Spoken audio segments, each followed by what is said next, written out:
This is infuriating to me. And Ken, it's gotten to the point where I'm a nanosecond away from becoming a Democrat just to teach Democrats how to fucking fight and how to talk to regular fucking people. They need fighters.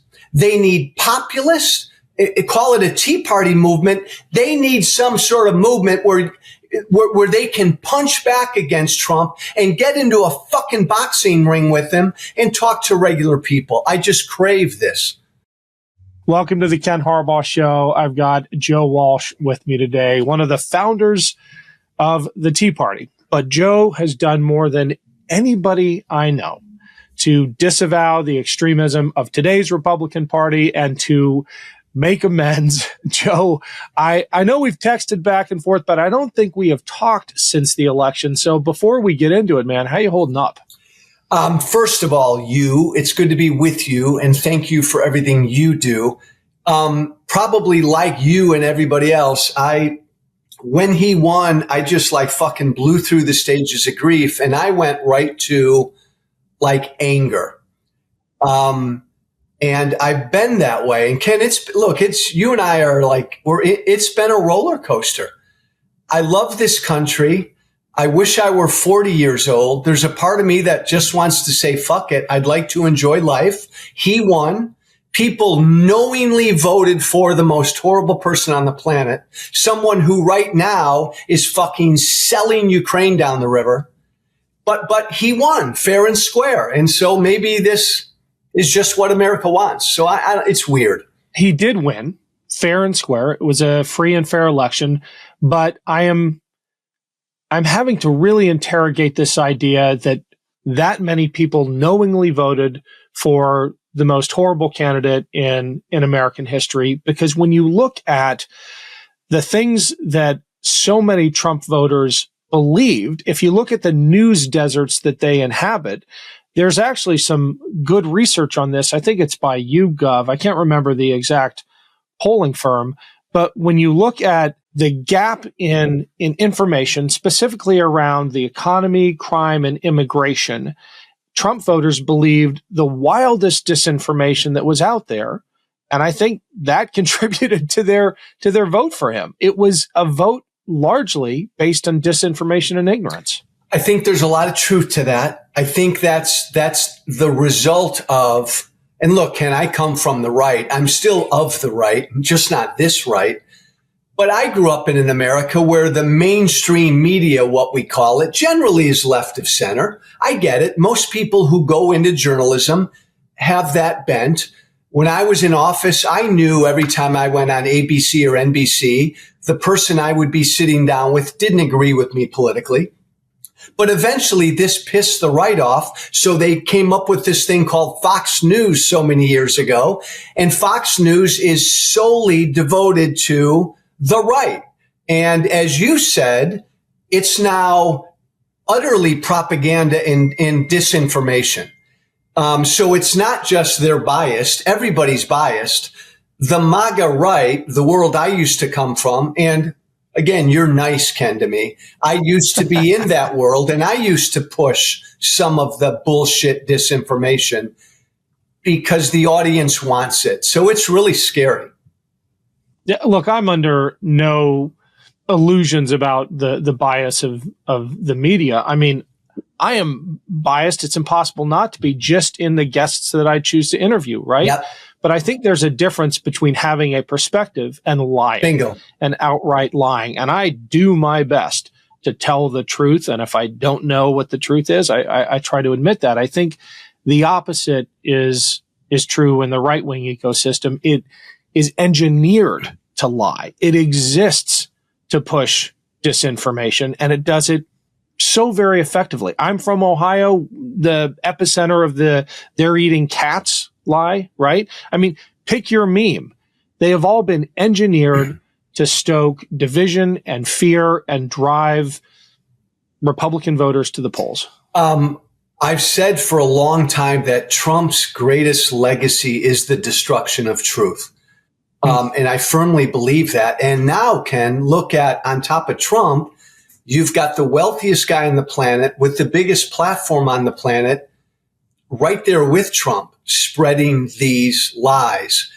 I don't know how to combat it. We're going to be in this for a long time. I think it can still be defeated. MAGA can still be defeated. But you're right. The disinformation right now world that they live in, it's a huge, huge obstacle. I have all but abandoned Twitter. Are you still active there? Yeah, I just, until I decide, fuck it, I'm going to go live in the middle of nowhere with my dogs. I'm going to fight everywhere I can fight. It's exhausting, but yeah, I'm going to keep doing it. I think it's important still. Yeah, I'm glad you're there. I'm not one of those who says abandon it entirely. I just don't have the energy personally to hang out there. So thank you for doing it for the rest of it. Well, and Ken, I get it. Like, I go after Elon Musk with everything I've got. I think he's an utterly despicable fraud, but he'll put out a lie, and within 30 minutes, he'll put out a lie to his 280 million followers, and within 30 minutes, it'll have millions and millions and millions and millions of views. And the lie will be believed. Yeah, it is the kind of propaganda machine that the Nazis would have killed for, literally, right? I mean, they couldn't have dreamed of something this efficient. I would submit, though, that one of the things I do observe when I occasionally dip my toe back into that cesspool is that it seems like most casual consumers are fleeing.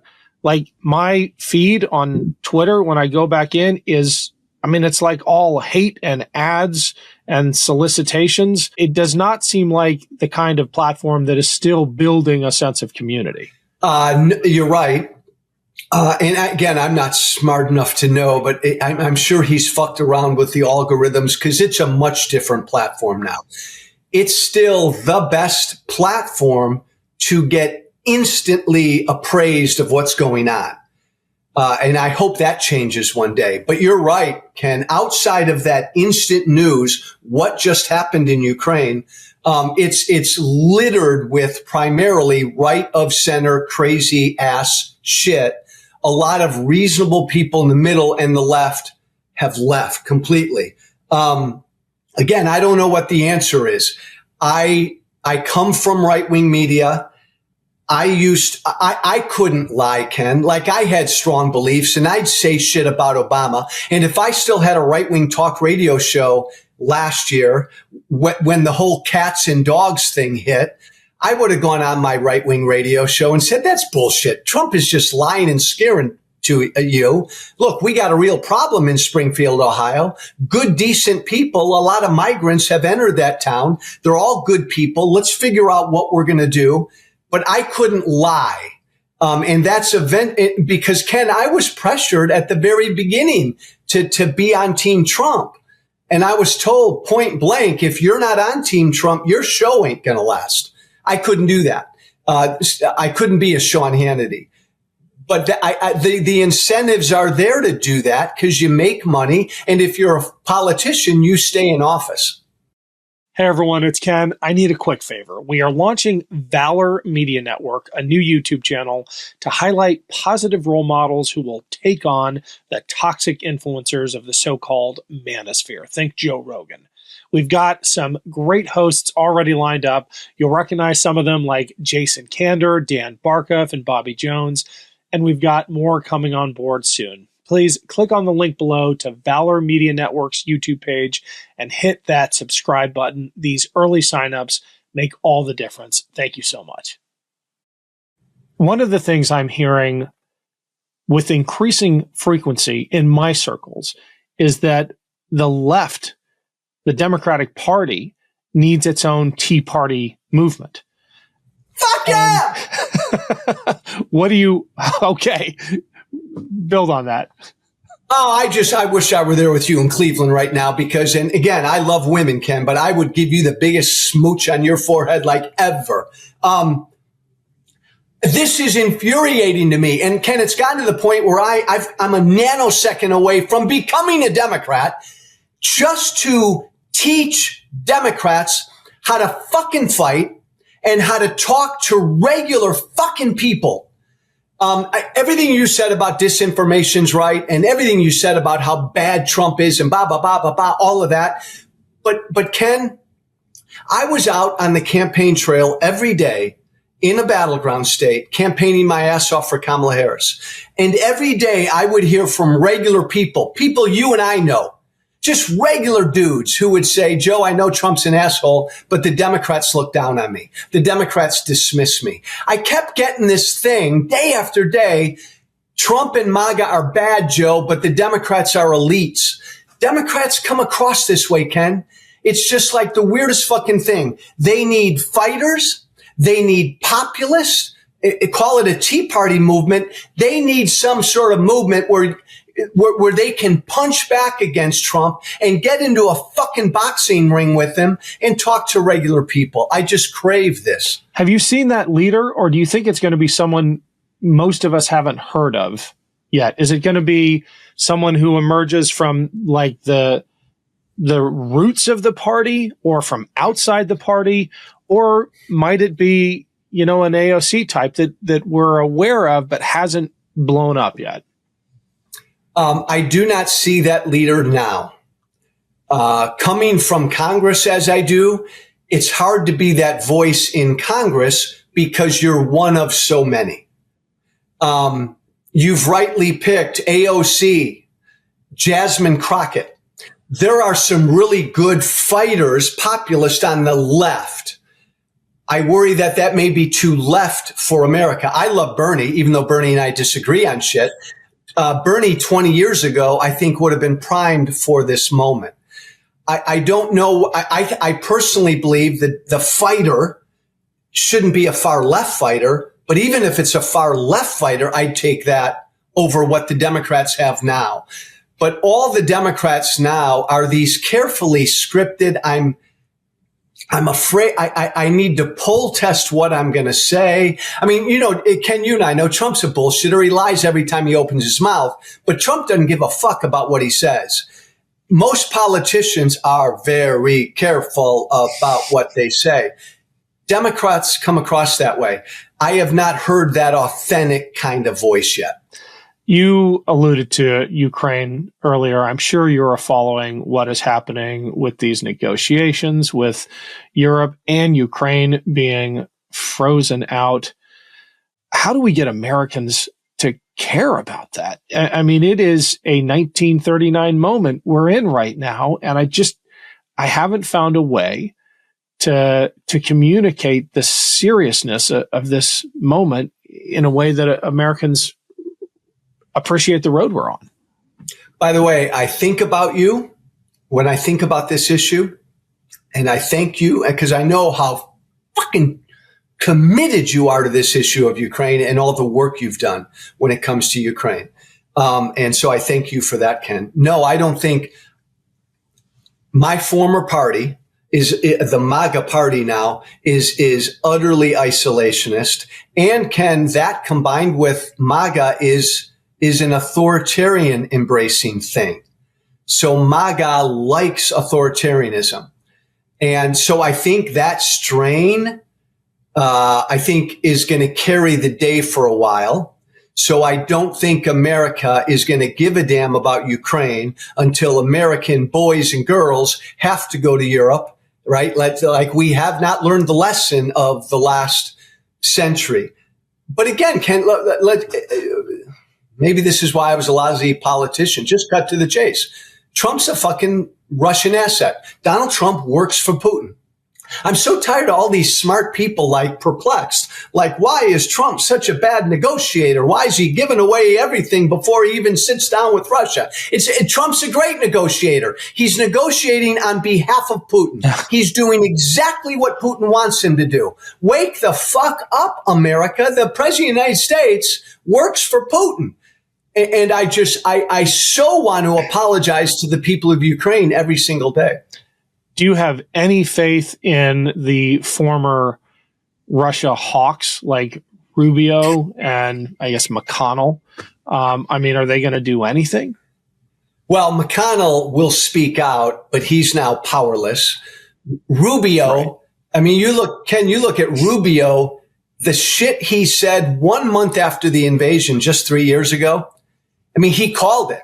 He said that Putin was going to try to install a puppet government in Kyiv. Putin was never going to give back any of the territory he got, and damn Putin. That was just Rubio 3 years ago. And now Rubio right now is carrying out what Trump and Putin want him to do. And that was the only potentially sensible voice in this administration. So no, there's still Tom Cotton and even Lindsey Graham. What a wuss butt he is.